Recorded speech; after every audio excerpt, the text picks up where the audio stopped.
so right. Like, you just get in there, invis, and you do have the burst damage with those two heroes. Like, those two can just make all the plays while the other three kind of do what they want. I agree with that. Yeah, Puck's already banned, so that makes the Storm go up in value for sure. Pretty sticky. I love how it used to be Storm was really good versus Puck, and now it's kind of the opposite just because the Quill owns you. I don't know. TA? What about... Nah, I guess TA is bad versus Terrorblade. You're not going to go like OD because you're against Nyx. I was thinking just Ember versus the Storm, and then you do something like the Deso build we've seen versus the TV. God, I was thinking Ember, but it sounds so hard against Nyx Oracle. You don't have a real way of killing this Timbersaw yet. Do you need burst then, you think? I don't think you need burst. You need like some mid to late game way of dealing with this hero. Like, it's so hard to imagine without the hero list in front of you. Something to pump some damage into that Chronosphere. Some of the heroes. Is it just Invoker? I'm down for Invoker. Invoker's really good here, actually. Oh, SF? Okay. It's good damage, and right out of the Chrono, decent laner as well. It does threaten the Timbersaw. So we saw SF versus Timbersaw yesterday, and it didn't do too hot. He is a natural Silver Edge buyer. It used to be that Silver Edge was trash versus Timber because it only stops new stacks from being formed, but now you reduce healing and regen by 50%. So now it is quite good. I like both drafts, honestly. I'm going to go with the teamfight lineup, though, and I just... still healthily skeptical about a first overall pick terribly. Yeah, I remember this is very similar to the South American series yesterday where it felt it was all team fight versus this kind of standard draft from Fnatic, and the standard draft kind of just ended up winning. I also think Fnatic, I really don't see like Jazz coming after that 1-2 loss being like, we'll just get the next game. I think they're going to be insanely focused. I actually think Fnatic might just run over this game by the 20 to 25 minute mark. I could see them absolutely bulldozering this game. Yeah, I think, I'm looking at a 25-minute game for Fnatic for me. Okay, sounds like you two are both locked in, and well, it's about what, 3:30 here in California in the morning. Yes, we're here in the Beyond the Summit studios. We're covering Southeast Asia Dota. Yeah, I feel like we're going back to 2014 because we're going to be going over to our casters. It's going to be Gods and Blitz, late night Dota, Southeast Asia. Thanks, Cap. Nothing like some late-night Dota to get things started. Our first of 3 best-of-3s. We've got Fnatic on Adroit. Should be a good one. It doesn't feel like there's any favorite in this SEA region. And even in this series, we see Fnatic slightly favored, but not heavily favored. I mean, 1.58 is actually pretty good. If you think... So if, as a gambler myself, if you thought before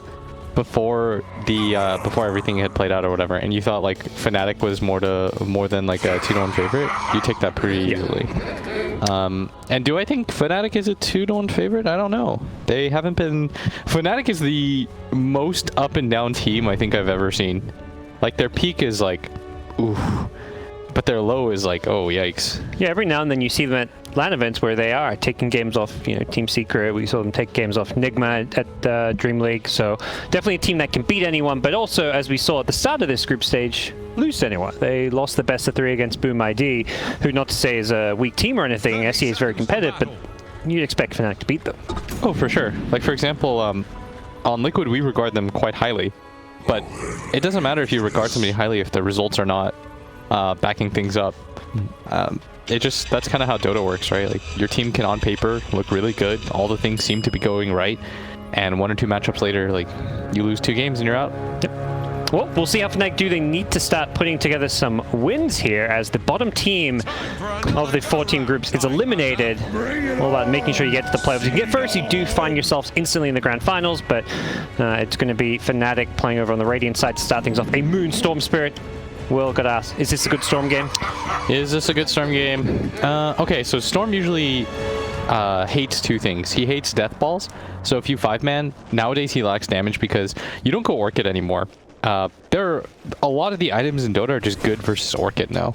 You have Force Staff, which just lets you reset. You have Glimmer Cape, which is like the... Oh, I hate that item so much. And so Storm against like those kinds of lineups struggles really hard, and Mass instant disable. Like those are the 2 things that I hate playing against when I'm Storm. So if I look at it, I will say it's okay. Depends on what build the SF goes. If the SF decides to go for the Yule's build, I could see it being pretty annoying. And I could see him deciding to go for the Yule's build. I really hate the right-click build versus TB. Yeah, because you're... Okay, so against the... You're just not going to be able to kill him with the right clicks. You want to have that magic damage against TB. Yeah, plus when he reflects, like, he gives you your own illusion, which hits quite hard, and it comes with, like, all the minus armor auras and stuff like that. So if you lean too heavily in that direction, it's kind of meh. Okay. But against Phoenix, I'd say he's okay. It works both ways because you have a way of getting on top of the Phoenix first. But if he gets egg off, it really sucks having to just, like, sit still and hit egg. Yeah, they've got the TB with Metamorph, but they don't have great egg hitters this game necessarily. Yeah. And if TB gets hit by a Fire Spirit, if he doesn't have BKB or Manta to get rid of it, they're going to struggle to kill that Supernova. I'd say he's pretty good against Brew. He's pretty nice against Shadow Demon, and he's, I'd say, above average against Faceless Void is one of the better heroes that he's against. Big creep wave down bottom, putting 23 Savage under a lot of pressure. He's out of regen here. Jabs has a salve though for him, and they're going to actually get a kill with the help of the tower. Boomy! Did he have a salve? Boy, what? He just has a headdress. So he just straight up died. Yeah, he tanked a few too many tower shots. And speaking of which, the Brewmaster does the same. He tanks like 2 tower shots and just dies. They tried to pressure. I mean, there was a huge creep wave under his tower, so they wanted to pressure 23 Savage, but they did not control the tower aggro. I don't know if pressuring the tower works in that way if you just get hit by the tower like 6 times. Yeah. It sort of defeats the purpose. That was some of the weirdest 2 kills that I've seen. They just kind of died. If somebody asked me to recap what just happened, I would just tell you they sort of just died. Like nothing really happened. Yep. But okay, that's a really good start for TV. Yeah, the lane was kind of being lost in a sense there. Oof, Moon getting very low to the triple raises, has a salve and a fairy fire. Is not going to go down there.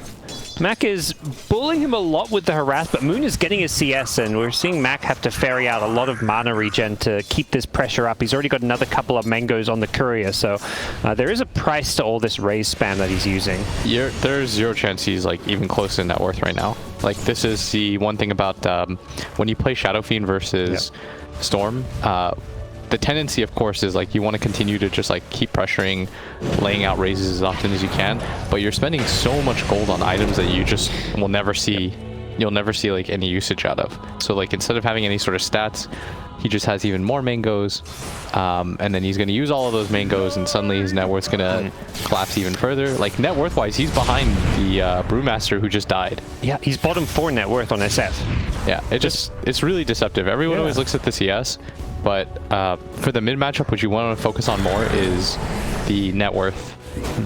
And even on top of that, you look at who's bullying who. It's the SF who's constantly threatening to kill this Storm, but without getting those kills, the mangoes are nowhere near as cost effective as they used to be. They only give 110 mana. Yeah. It feels like this way of playing mid is not really maybe the ideal way these days anymore. I think he leaned too hard in this direction.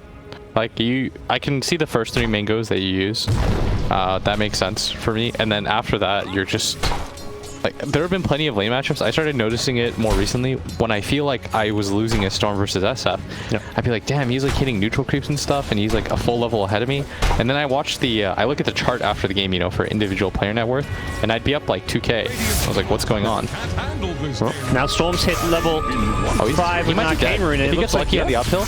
He has a Remnant hit, gets the hit, and Moon will get a solo kill in the mid lane. The Phoenix TP coming a little bit too late. Oh, this game's gonna be...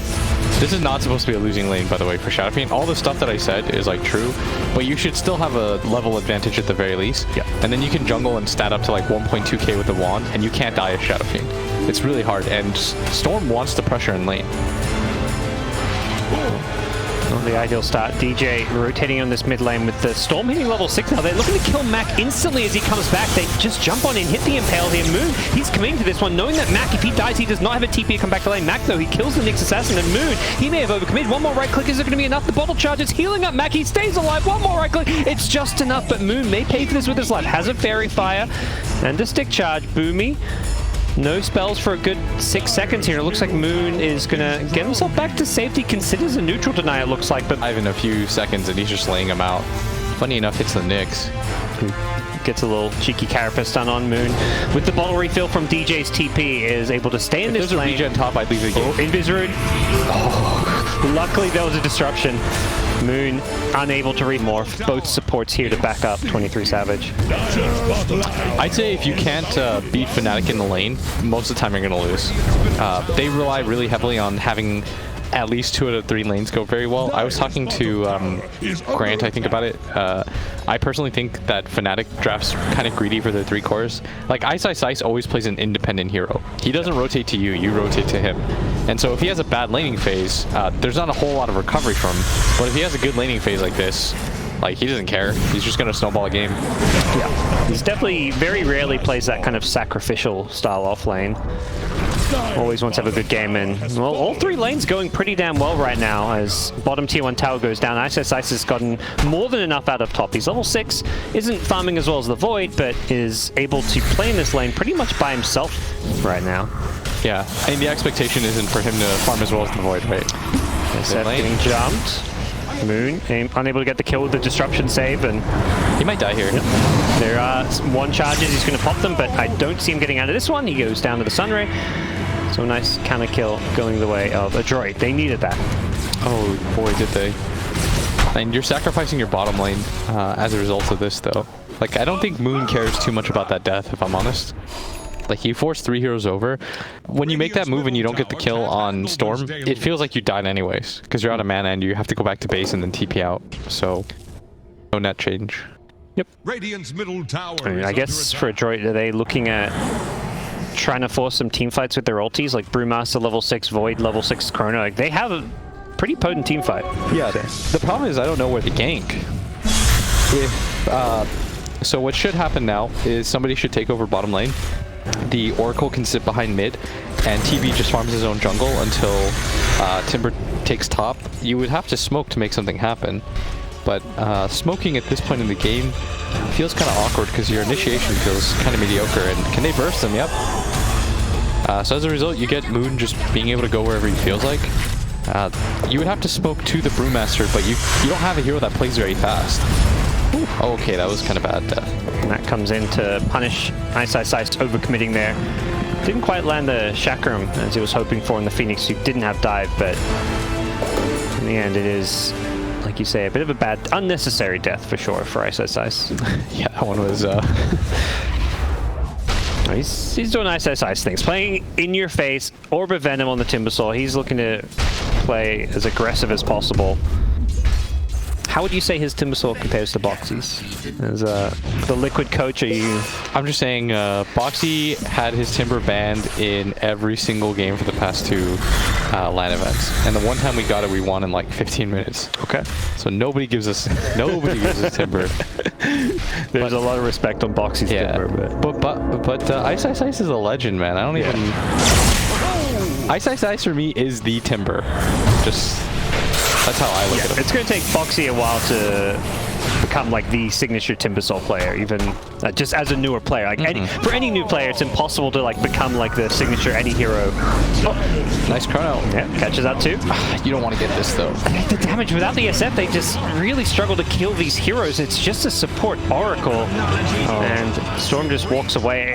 That to me is the issue with that big team fight, is unless SF is there, they're not killing anyone inside of Chrono easily until maybe Phoenix gets a lot of levels in the Sunray. Yeah, I don't... Oh, this might be a... This is a kill. This is a kill. Great combo. 23 Savage, what did you do? None of his team was there, by the way. He just decided he was going to take that risk. Dire's top tower is under attack. He took that risk, and Adroit punished him for that risk. Oh, look at that. Very nice spot by our observer, Pop-Tart, who notices that he's decided, well, we have his quick buy too, but he, for his level 10 talent, he decided to go for the Spell Amp, which tells us he's going to go Yules, which I think is the correct build, as I outlined earlier, versus TB. You do not want to play physical death. You don't want to play that game. You will lose trying to trade hits. You also mentioned how it can really threaten the Storm's game with the Yules Requiem setup. Oh yeah, when I see SFs with the right-click build, I'm really happy, because I know that idiot's dying. Even Timbersaw, would you say the Magic builds better against? Yes. Yeah. So surprisingly, even if you get Hood on Timber, if you get the point blank combo off and you get triple raised, you die. You just die. It's not enough magic res. Yep. Like that combo even reduced does like 800, and then the triple raise stacks. You get hit like twice by anything else, you dead. Plus, I think Yules is really nice in this game because he wants the mana regen. And he needs a way to push out lanes very aggressively. Because if you think about how this game is going to go, TB's going to get level 10. He's going to most likely, he has evasion built into if he wants it. And then it's really hard for the SF to right-click his illusions out. That's primarily like the annoying part. But when you hit 15, for example, and you, or like 20, and you get the raise damage talent, you can clear these illusions and the lane really, really quickly without issue. And that's another reason why I think the magic damage SF build is superior. Okay. Well, we'll see if it pans out. Right now they are playing from behind, so even though it seems like it should be the build to answer Fnatic's draft, they're losing a lot of these lanes and currently getting pressured all over as Timbersault's going to rotate on in with the Nyx Vendetta gank. Finds the Phoenix. Nice little setup from DJ. You know what I really like about this region, by the way? Southeast Asia? They go for kills that I wouldn't necessarily think are like super... like easy kills. Like they're a little bit like risky. The one we just saw there. Yeah, or like for example, when I was watching the other day, they do like cogs into like SF ulti pushbacks on morphlings and stuff. Like things that I feel like are lowish probability that through just like good timing they make work. Like 23 Savage did not expect to die mid. We'll see if they can find any more kind of kill openings here. Fnatic are hunting around as Adroit maintain the high ground advantage here. No Chronosphere for another 10 seconds. Got to imagine that Sumi's going to be probably trying to find the next opening to set a team fight. The ward. They should know because of the sentry that's there, by the way. The Dire sentry was there? Yeah, the Dire, so they got the sentry, so they should know that there's a decent likelihood that there's a ward there too. Oh man, they miss it. They miss it with 2 sentries. And okay, 100% now you know. There's no reason for him to deward that sentry if not for that. But the ward's about to fade, so it doesn't really matter that much anyways, unless you plan on replacing it. And maybe you do. That's a pretty neat ward if I'm honest. Making Nyx's game a whole lot harder when there's all these observer sentry combos. Yes. That's always been the, I think, key thing for playing against Nyx is put your sentries with your observers so you can see him roam around the map. Not just for the D ward, but just so you can see spot vision. Yep. Nyx is so much worse as a hero if you have vision on him. Oh, jump in mid, Storm Spirit with the smoke rotation from the supports is going to find what I'm talking about. Like, would I go for that kill? Probably not, but... Well, they know they can get this one. That's a squishy support. Shadow Demon is easy pickings for Fnatic, who instantly then TP bottom. Can Storm get another? Boomy? Moon's got a haste rune. He's considering it, but not going to go chasing. They haven't lost bottom tower. In fact, they haven't lost any tower yet. All their towers are pretty healthy as well. It's not like there's been much damage. There we go. Rec Room combo, but there's an Oracle immediately purging off the fear. Yep. Dang. Gets him out with False Promise. This guy's good. No chance for SF to get that kill. And that's Rec Room on cooldown for another 95 seconds, so it's a lot of spell damage that Adroit's going to be missing for a team fight here. And they're going pretty greedy. Natsumi's working on a Battle Fury on the Faceless Void. Does feel like they're just hoping they can farm their way back into this one. I saw Nico Baby go pretty interesting build against like PLs and stuff. He goes Battle Fury into Aghanims, and he takes the Time Walk talents. Then you jump in and you start bashing plus proccing. Thought that was kind of cool, but in this kind of game, I feel like I don't know, David. I think their job is really hard because you have to get to the Oracle, but they don't really have a hero that can get to the Oracle. Their offlaner doesn't really like cut space in the same way. Also feels tough because they're playing this farm game, but they farm so much slower because Void doesn't have his Battle Fury. Meanwhile, TB with Yasha and Illusions is just farming the entire map. So, and because they've won so many fights, Storm feels really comfortable just going wherever he feels like. He's working on that Bloodstone first item. That's going to help make him a whole lot tankier. Yeah, so that's one of the reasons why I think Storm is actually quite good against Void, is because if you want, for example, you can go for the 400 HP talent, and then on top of that, you go Bloodstone. So you're rocking like an obscene amount of health. Like I think after you get Bloodstone, you have like 2.1 or something when you pop to Strength Treads, and then you have, if you have at least like 10 wand charges, your HP effectively goes up to like 2.5, and you also have one of the more ridiculous like armors for a non-agi hero. So all of these things make it so that Void, you know, he hits you like kittens. You don't actually care that much.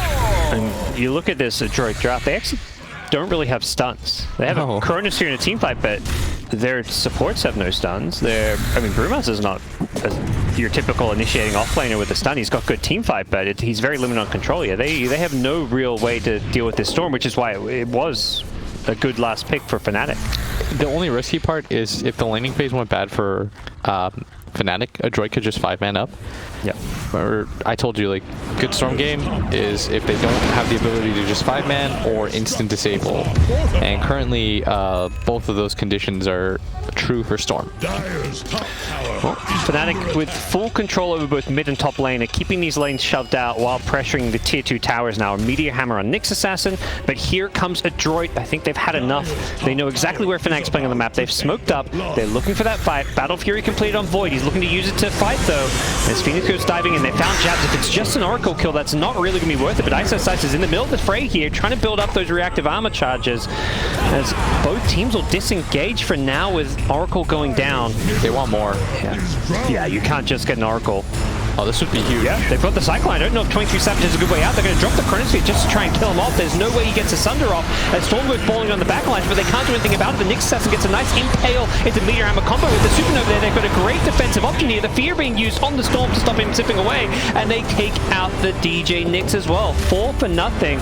Fnatic didn't really need to fight that one, but they chose to and they got punished. Oh, absolutely they didn't need to fight that. They could have just left the Oracle to die too, and then Jabs just decided he was going to run in. 23 Savage decided he was going to run in, and then you can see right here they find the Oracle. Oh, wait, what part of the game is this? I think we let that's the live game. There we go. There's the replay. Okay. I was like, I looked at my computer. I was like, the time's the same. So they get the kill on the Oracle, and it was the Cyclone that yeah, TP. I guess the TV's dead at this point. Yeah, it's the save your buddy syndrome, because they were willing to leave the Oracle to die and not take this fight, but as soon as the TB got caught, they were like, okay, we got to take this fight. Nyx is like, oh yeah, I've got this nice combo with the Meteor Hammer, and sure, Fnatic have this item advantage, but I mean, Adroit's got way better team fight. Not only do they have better team fight, but you're fighting at such a numbers disadvantage. Like, it's 3v5 at that point. Your TB is not living there. But I do like this move. They recognize that all the cooldowns have been used, so might as well just go into Roche Pit. But a large portion of their lead just kind of fades away there. And as Storm shared, ideally, you play like Nature's Prophet does in a way, where you try to force them around the map, trying to chase you as you push out lanes, and then you get an ideal fight where you get to be the one to jump in first. You don't want to be on a Storm game where the enemy gets to jump your team, and then you're left looking for options. Unfortunately for Fnatic, when they lose Jabs at the start of a fight like that, that means the TB has to place very cautiously in a fight. Like, if he gets Chrono there and Oracle's behind him, it's fine. You don't care. Yeah. But the Void's willing to solo Chrono a TB once he knows there is no save available. Yeah, the Oracle getting killed, and that's why I felt like after Jabs dies, I think it's like full retreat mode. You're just like, screw this. There's no chance we can win the team fight. Because they'll kill your Storm. The magic damage, this is what I mean by the magic damage SF being superior against like the Storm in this kind of situation. Because if he's right-click SF there, you know, you don't really care that much, but he's able to use the Storm, stop the aggression, you know, get the ulti off. Really nice and easy. They have so many different ways to set up on. I actually think that time they use the SD for the disrupt as well, but just being able to pressure is really nice. Jabs thought he could sneak an outpost, wanted that juicy experience, but they were ready for it. Yeah, now the game gets really interesting, David, when... Oh, he was going for the Battle Fury Axe, by the way. Yeah. Okay, cool. I like that build. I thought it was neat against PL and Naga when I saw it. New tech coming out from Natsumi, or perhaps not new for as far as we've seen it before, but it's definitely not the conventional Void build. No, most people would go like Mjolnir or something. Yeah. It's nice to see these kind of new ags that are being changed and some of these heroes coming into play. No longer just, oh, you know, the boring, oh, let's reduce Chronosphere cooldown, doing something new and unique on the hero. I like when Ice Rock focuses less on the ulti and more on one of the pre-existing abilities. With the ags upgrades? Yeah, I think that's when... Okay. Unless the ult one is really cool. Yeah. But just saying, like, your ult does 200 more damage. That's it. Yeah. That's not interesting. I remember that used to be like the Lion Ags upgrade. It was just like, come on. And then they made it AoE. But even that for me is kind of just like... Just does damage, yeah. Like a cool one, like Phoenix, you can save a teammate with Supernova. Like, I think that's really cool. And the new Sunray thing? That's dope. I still never use Sunray and Egg. I always forget. Yeah. It's the one thing I still cannot get used to. Dude, that's the broken part about it. We see GH in pub games nowadays in Europe. He just rushes it. And just Sunray away, yeah. Doesn't even bother for the save. Just, you know, peep the Sunray. So there's now an Atos on the Phoenix. I think Storm might just die here. Well, he's got an Aegis though, so he's looking to bait some spells here as SF is fake casting his Requiem in the back lines. And this. Nice size Timber. He's in really far in. Yeah, he's in really deep. He has got a pipe here. He's going to pop it and then Timber chain himself out of there. But Box committed. He's popped the Primal Split. He's looking to charge forward. They found jabs as well. That's the Oracle. That's a lot of the save, although he's already used the False Promise to keep Ice alive. Now Storm's going to go jumping back in. They've lost jabs here, but here comes the TB. Metamorph back up. They're ready to fight. And can they kill this egg? One or two more right clicks. They're going to be close to getting it. They just barely get the last right click off in time. CML on the backlines on the Shadow Demon should be in all sorts of trouble as well. Timbersaw is there. They're going to drop the Meteor Hammer for some style points.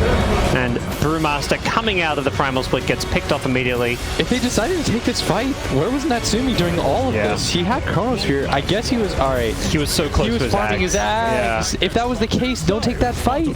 That was miscommunication at its peak.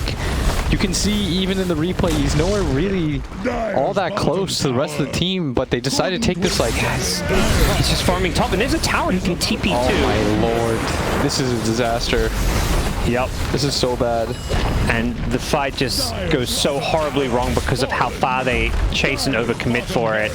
They lose 4, and now they're losing a tier 3 tower. The Rex will not go down, it looks like, as the low respawn time is still there. This game was perfectly okay for them again. And now they've made the game quite difficult for themselves. Just taking that ill-advised fight.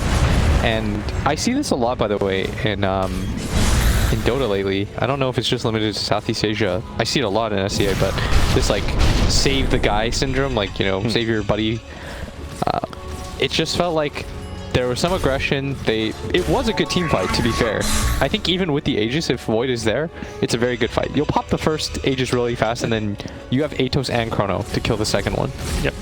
And the thing is, I don't think you can even necessarily fault the Void. Either plan was okay in my book. Like, whether you don't fight and let Void farm Axe, or fight with the Void. But they decided to do, like, the worst of both worlds. Exactly. Let's fight without the Void, and also... he's gonna farm Ags. Just so much Dota is about being on the same page, and I mean, I was saying, Brian talking about having a good, strong captain is sometimes the make or break for some of these teams. Oh, for sure. And you saw right there, just things were not in sync whatsoever.